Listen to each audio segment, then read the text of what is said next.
ഇടുക്കിയിൽ വീണ്ടും മഴ ശക്തമാകുന്നു. ശക്തമായ മഴയുടെ പശ്ചാത്തലത്തിൽ ജില്ലയിൽ ഓറഞ്ച് അലർട്ട് പ്രഖ്യാപിച്ചു. കല്ലാർകുട്ടി, പാമ്പ്ള അണക്കെട്ടുകൾ വീണ്ടും തുറന്നു. മഴ മുന്നറിയിപ്പ് നിലനിൽക്കുന്ന സാഹചര്യം മുന്നിൽ കണ്ട സുരക്ഷാ മുൻകരുതലിന്റെ ഭാഗമായിട്ടാണ് അണക്കെട്ടുകൾ തുറന്നത്.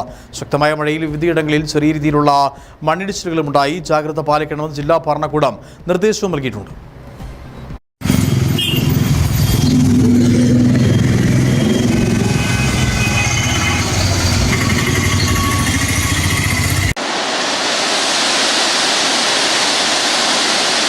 ഒരിടവേളയ്ക്ക് ശേഷമാണ് ഇടുക്കിയിൽ വീണ്ടും മഴ ശക്തമായത്. കാലവർഷ ആരംഭത്തിൽ അതിശക്തമായ മഴയായിരുന്നു ഇടുക്കിയിൽ രേഖപ്പെടുത്തിയത്. ഏക്കർ കണക്കിന് കൃഷിനാശവും 140ഓളം വീടുകൾക്കും നാശം സംഭവിച്ചിരുന്നു.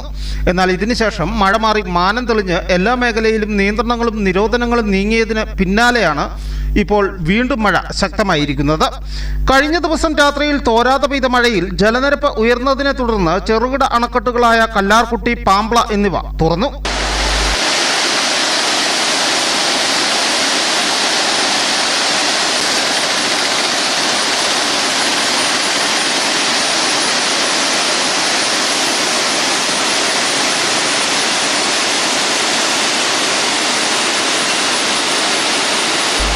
ഇരു ഡാമുകളുടെയും ഓരോ ഷട്ടറുകളാണ് തുറന്നിരിക്കുന്നത്. പാമ്പ്ള അണക്കെട്ടിന്റെ ഷട്ടർ 50 സെന്റിമീറ്ററും കല്ലാർകുട്ടി അണക്കെട്ടിന്റെ ഷട്ടർ 30 സെന്റിമീറ്ററുമാണ് ഉയർത്തിയിരിക്കുന്നത്. പെരിയാർ, മുതിരപ്പുഴ തീരദേശവാസികൾക്ക് ജാഗ്രതാ നിർദ്ദേശവും നൽകിയിട്ടുണ്ട്.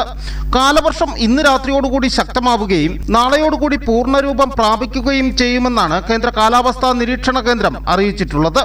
ശക്തമായ മഴ സാഹചര്യം മുൻനിർത്തി ഇടുക്കി ജില്ലയിൽ ഓറഞ്ച് അലർട്ട് പ്രഖ്യാപിച്ചിട്ടുണ്ട്. മലയോര മേഖലയിൽ താമസിക്കുന്നവർ ജാഗ്രത പാലിക്കണമെന്ന് ദുരന്ത നിവാരണ അതോറിറ്റിയും മുന്നറിയിപ്പ് നൽകി. News bureau, Udumbanchola.